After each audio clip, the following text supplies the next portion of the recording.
Welcome to our very special TV series episode of 3.5 Gentlemen, or the podcast where 3 of the 4 hosts provide a refined and intellectual analysis of movies and now TV shows from our private collections while one tries desperately to keep up. We'll let you decide which host is which, but for now, my name is Sean, and with me, as always, are my fellow vacationers, Jeremiah. We just flew over the North Pole. What up, yo? Eddie. You'll notice a lot of bald white guys in Thailand. I was going to use that one, dude. And Brandon. This place is clutch. So we're going to be talking about White Lotus, Season 3, the hit show on Max, a.k.a. HBO Max. Don't say I respect that, bro. I respect that. Yeah, you can't just say that without showing some love. No. As with every review we give, our goal is to answer one simple question. How many drinks does it take to get through the film, or in this case, the show that we just watched? Now, at the end of the podcast, we'll rate each episode based on a scale of 0 to 5, with 0 being a perfect episode that you can watch stone cold sober, and 5 being sort of the episode that makes you feel like you're stranded poolside next to a boring as hell resort guest who just won't shut the fuck up how amazing their life is. With that, what episode do we have tonight, Brandon? Well, Sean, without any kind of editing, White Lotus, as Eddie has told us, takes viewers into and behind the scenes of the swanky White Lotus Resort. For the 3rd season now, we find ourselves following a slew of whiny and troubled resort guests at the White Lotus, Thailand. As of this recording tonight, the season has an IMDb score of 8.0 and an average critic score of 93%, an audience score of 97% on Rotten Tomatoes. And now, Sean, I know that you were itching to ask me a question. Anyway, so me and Jeremiah have definitely watched this. Eddie, I think you've watched season 1 and 2. So we have collectively have talked about this show over the years and how it just kind of came out of nowhere. It was a sleeper hit. And we thought, hey, we've been trying to bring you cutting edge material, new material, and this was the perfect fit. So it's 8 episodes. We're going to try to do 30-minute episodes. Brandon, you have never been introduced into the world of White Lotus. Give us your take of what you thought going in, and then kind of if you're excited or not about the season. Well, Sean, you kind of Freudian slipped into it right there. I've never been interested in White Lotus, even when you guys were talking about it. And then finally you guys were like, hey, we're doing season 3. And I thought, well, shit, I should probably catch up and see what the hell's going on. Which you guys didn't give me a whole lot of time because I only got 3 episodes of season 1 in. And I'll be real honest, I enjoy it, but Amanda and I were watching it and we're just going like, what is the purpose of this show? And Ed and Sean and Jer, I know you guys have told me this, but it really is. It's like Seinfeld by the pool, because it's like a show about absolutely nothing. And a show about absolutely everything with just a bunch of assholes, which I just feel like is a Seinfeld-esque kind of thing.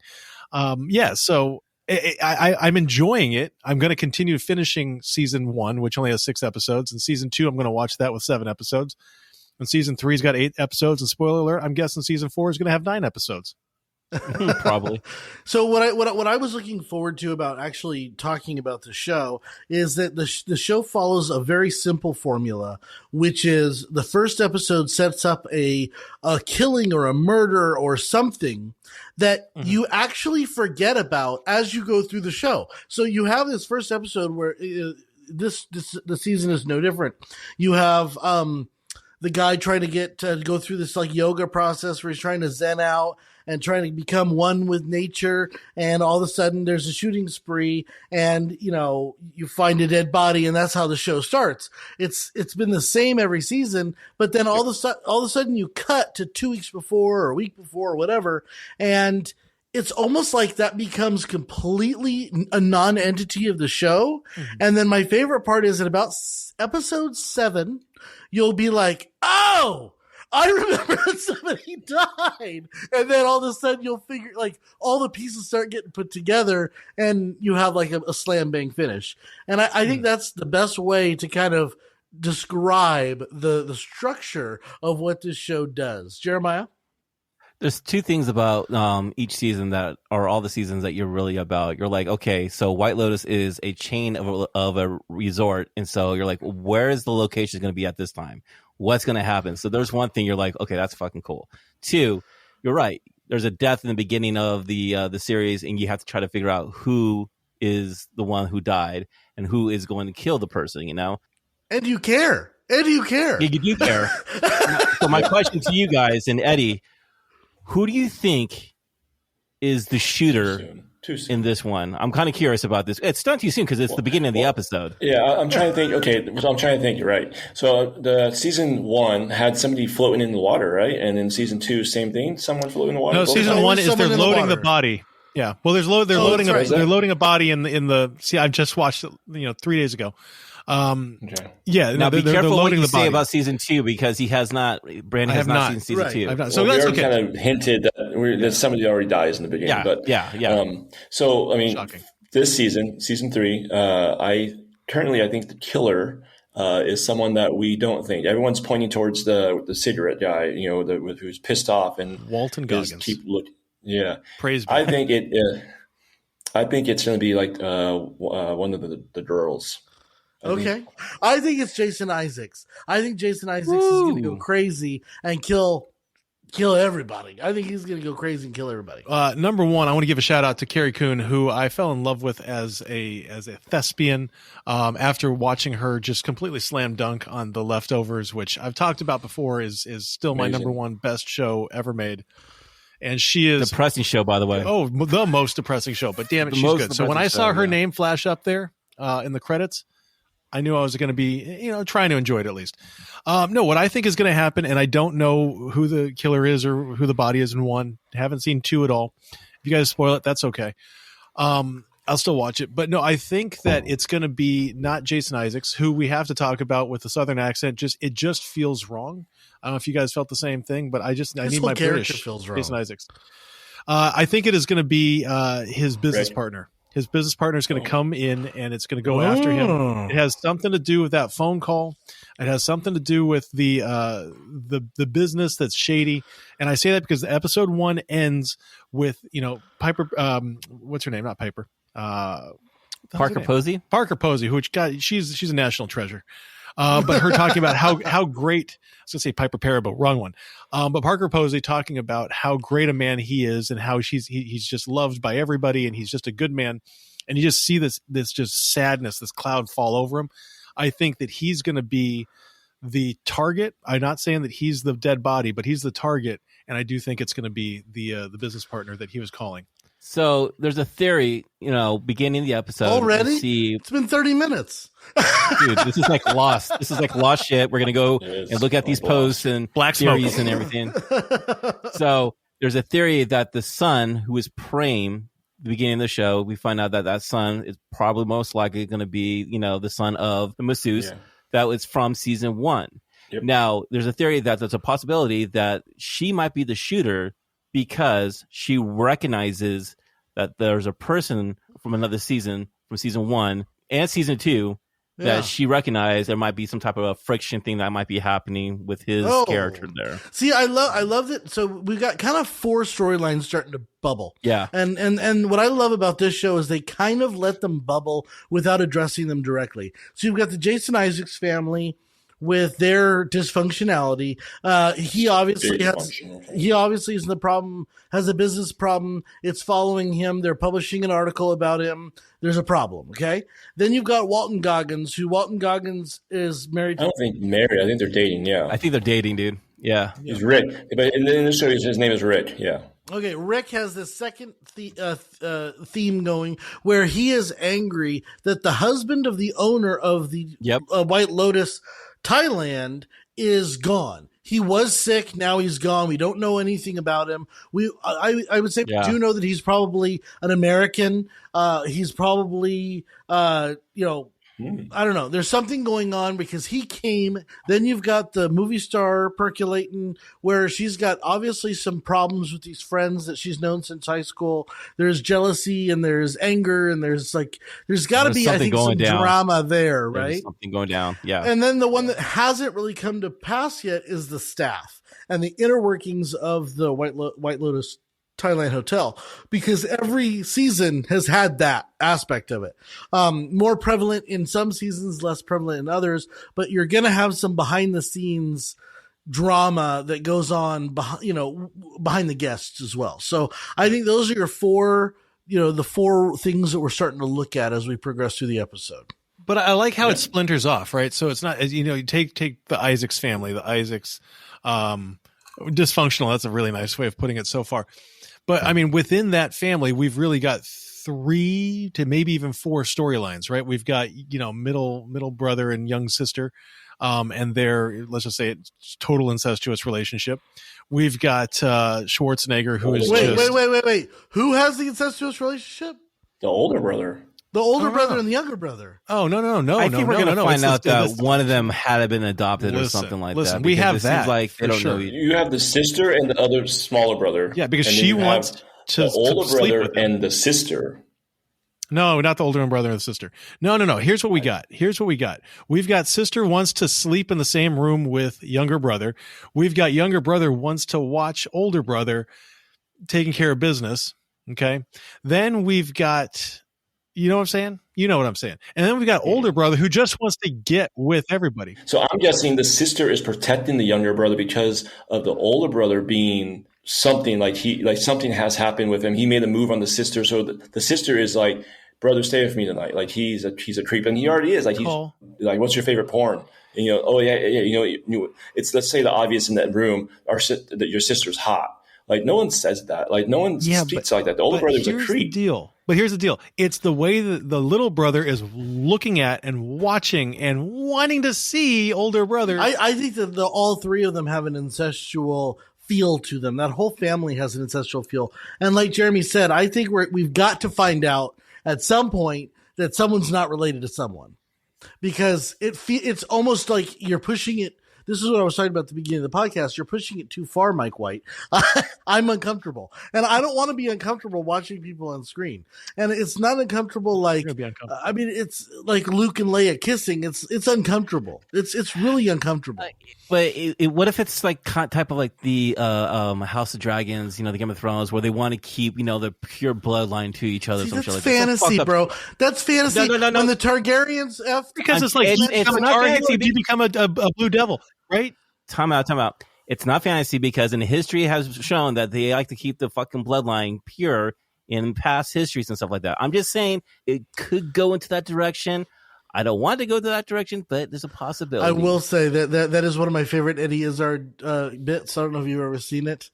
And he talks about the royals and how they're all interbred, they're all cousins and second cousins, and they're kind of off, they're kind of different. And hello, and you say, "What do you do?" "Oh, I'm a plumber." "What on earth is that?" Like, so I took it as a younger brother. I took it also as the younger brother is very envious of his older brother. He keeps checking his muscle. It's like he doesn't get to see his brother as much because maybe the brother's always out. So I took it as like he wants to be him so much. Yeah, I mean, here's one of my questions generally for the show. This has nothing to do with what we've been talking about. Is there doesn't seem to be a lot of people at this resort. Like, how do they stay in business? Like, there's like 7 people. Well, if both episodes both seasons that have come before this one have started with a tragedy of a death, then White Lotus is. I'm guessing that their publicity is really kind of taking a hit here because people keep. It never happens at the White. No. The White Lotus covers it up. It's fine. Oh, it's one of those situations. I mean, after 3 deaths in like 3 different locations, you're thinking like, wow, maybe this place is not. It's a Hyatt. Yeah, maybe it's not the ice that they put in the drinks. The massage therapist, they covered up the whole season 1. So let's send you to Thailand and let's give you a month stay just to shush. I got a question to ask you guys. Do you think this place is like a damnation type of place, like a purgatory place that these people get brought into? Each season just has that weird feeling like, that they are placed here for the sins that they've done or something, just to be judged or something. Do you get that feeling or something like that? And I'm not going to spoil season 2 for those of you who haven't watched it, but I think there's characters in season 2 particularly that really grew from their vacation, that they became closer. They became they understood each other better. Tempted.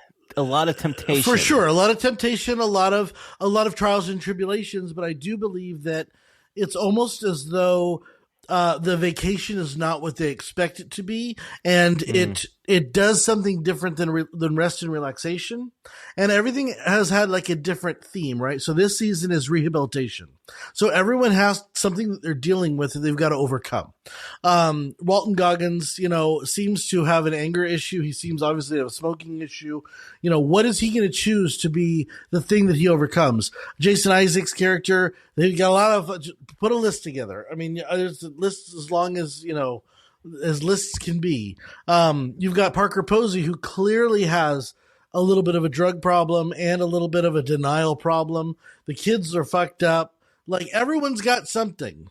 I think she knows more than she's hiding it with her. Of course, she knows. She's going to let it out with alcohol. Something's going to happen with that situation. Hardcore. I mean, I also get the idea of Walter, so Rick. So we go back to why he's pissed off with that the owner's not there, the husband. I think that's it. I think that's his dad personally, and he was there to get some money or to claim, and he's pissed off that he's not there, and that's where and that's why the lady kind of recognized him and did not like him. She gave this shrugged look to him without showing anybody else, so I had the feeling that Rick is there because that's the dad that he's trying Look to at Eddie. down. Eddie is on the writing staff of White Lotus. Look at this, because that's a really good observation. I think that I might actually say it.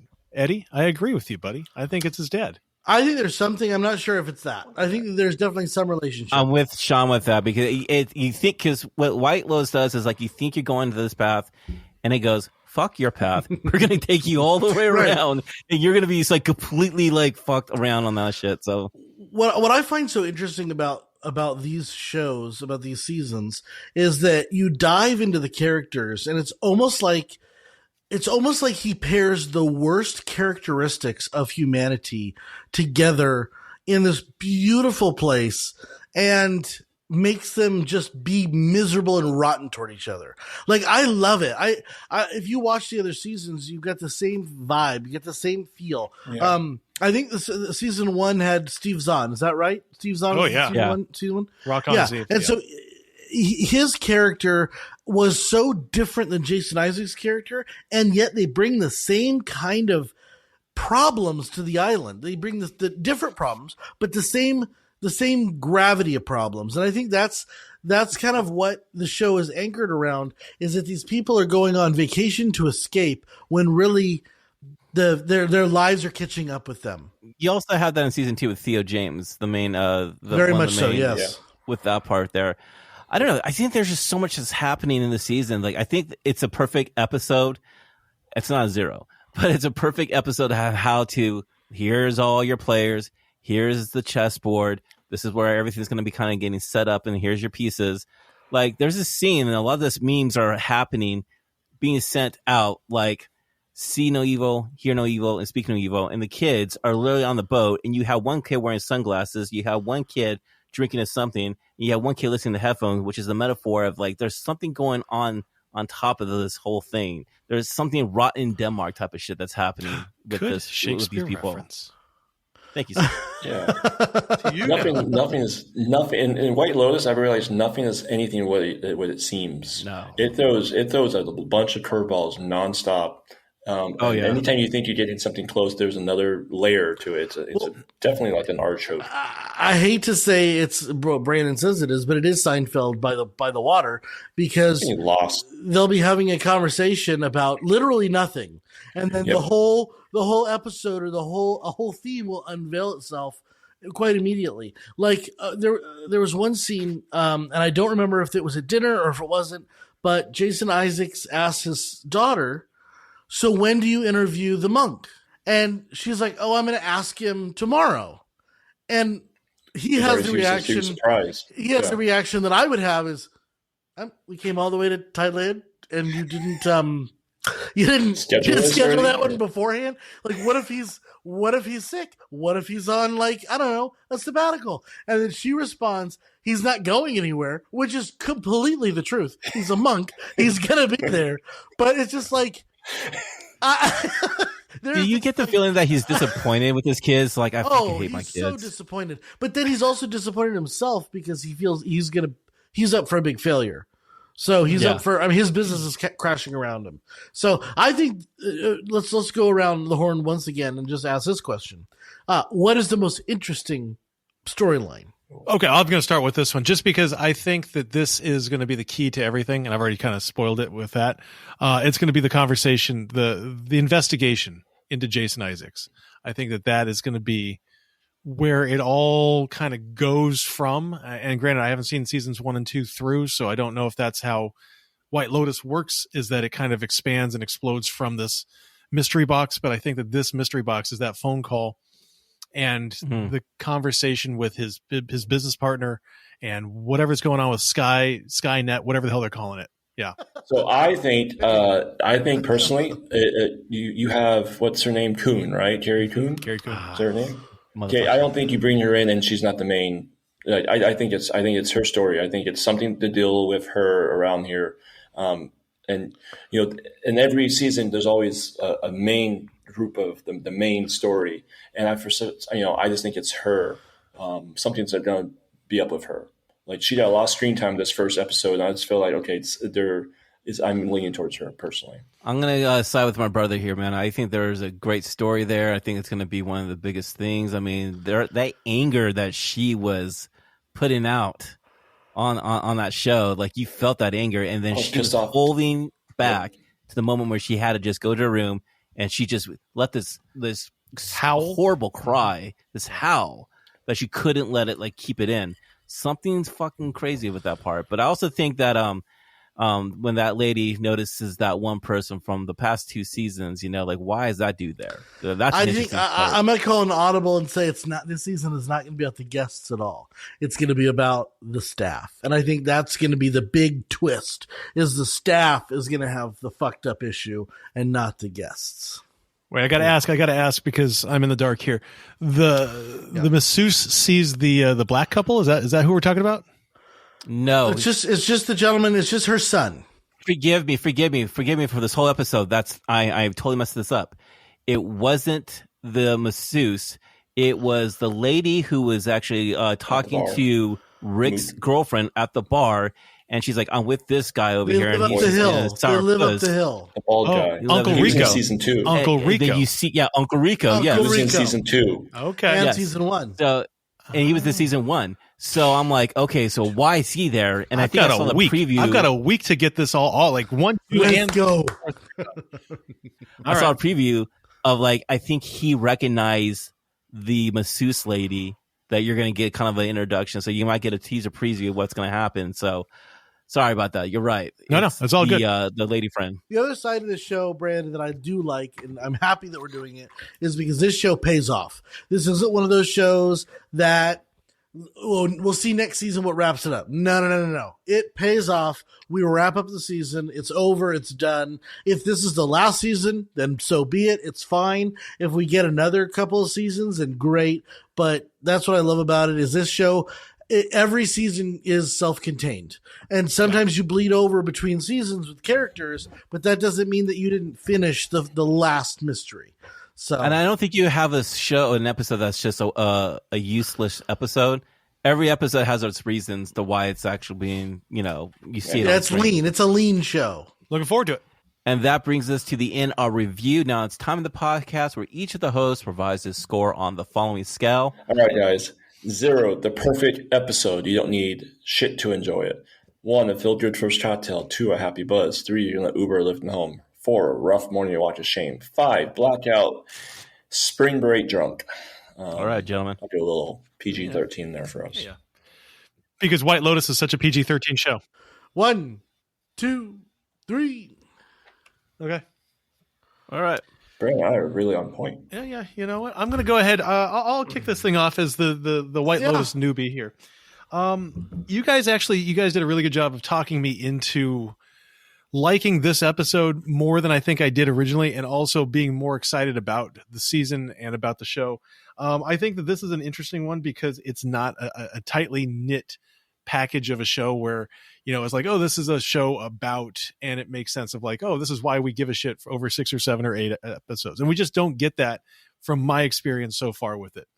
But I am interested in the different storylines. I think that my problem is simply that there's too many different divergent paths right now. Now, granted, that's the show's MO, and that's fine. For me, with the first episode, I don't want to have so many questions where I'm like, what the hell's going on? Do I even want to invest myself in the rest of this?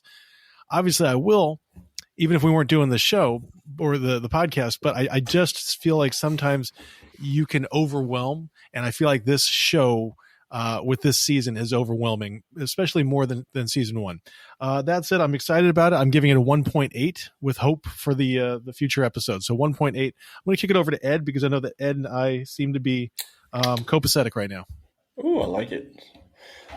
Good word. Yeah, so you know what? Season 3, episode 1 didn't disappoint. I'm giving this a pretty good score, hoping that I know it's only going to get better with all the episodes in the past. I always know it leaves you on a little entry cliffhanger, like Jeremiah said. It's like, here's the chessboard, here are all my pieces, and you know what? There's definitely a couple more pieces there that they're not showing. So I'm excited to see where this goes. I think it's purposely trying to show us like, ooh, I don't think we're the only 4 guys that think like this is a little creepy here. I think it's meant to do that, and it's probably going to twist and turn a little bit, and there's going to be definitely some cliff jumps. So I'm giving this a 1.78. Are you trying to say cliffhangers? No, cliff jumps. Cliffhanger. Because obviously we're in a place, like where you get on the cliff and you jump in the ocean. Yeah, okay. So White Lotus is known for not just cliff hangers, they're going off the cliff. Okay. So they're going off the cliff first. That's what I say.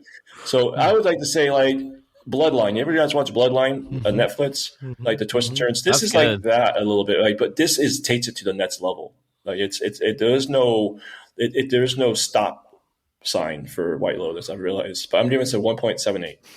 Good score. 0.78.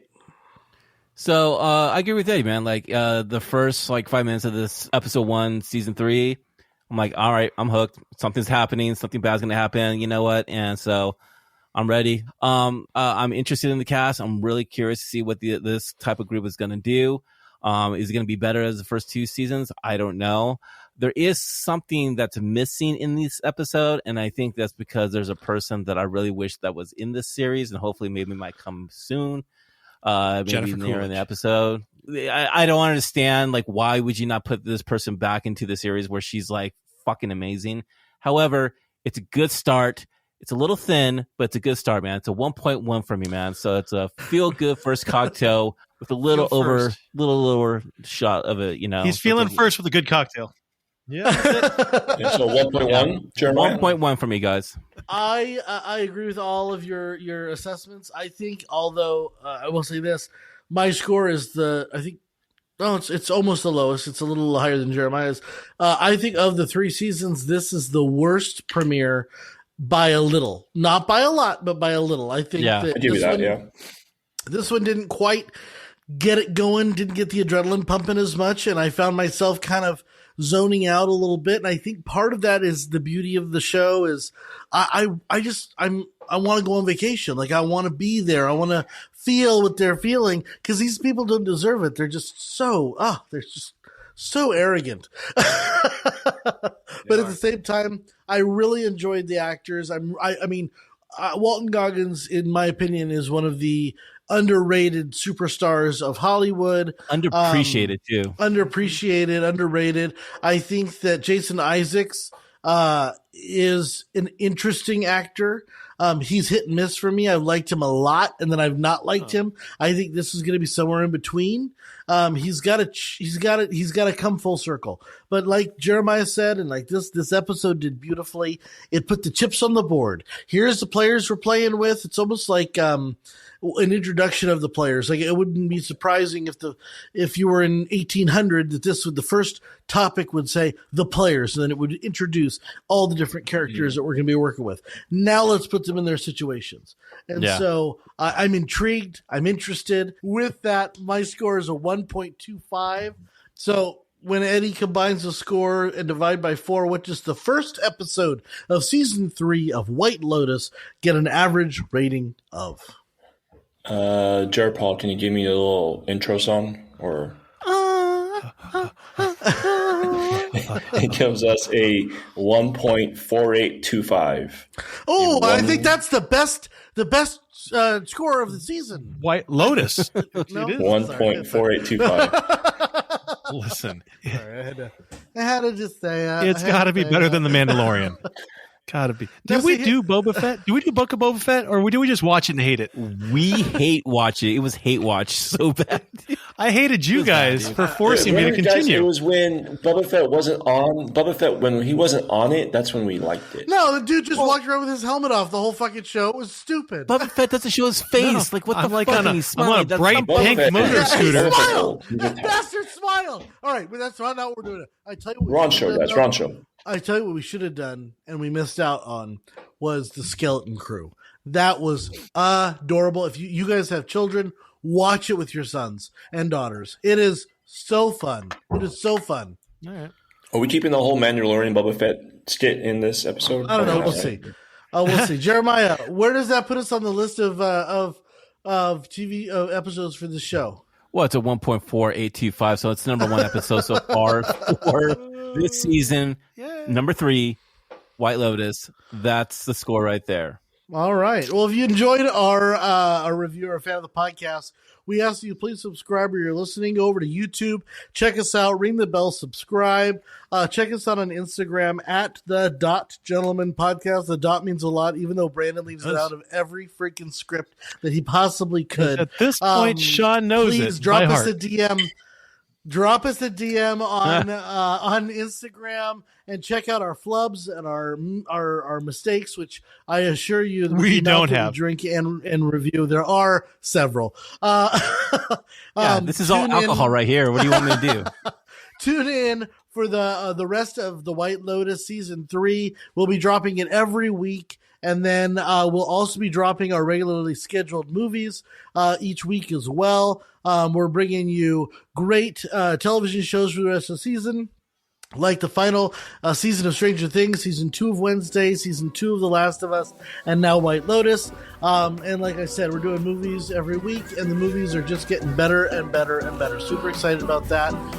So thank you all for listening. And with that, we say cheers. Cheers, everyone. That's where the show cannot end, Ed, until you clink, clink.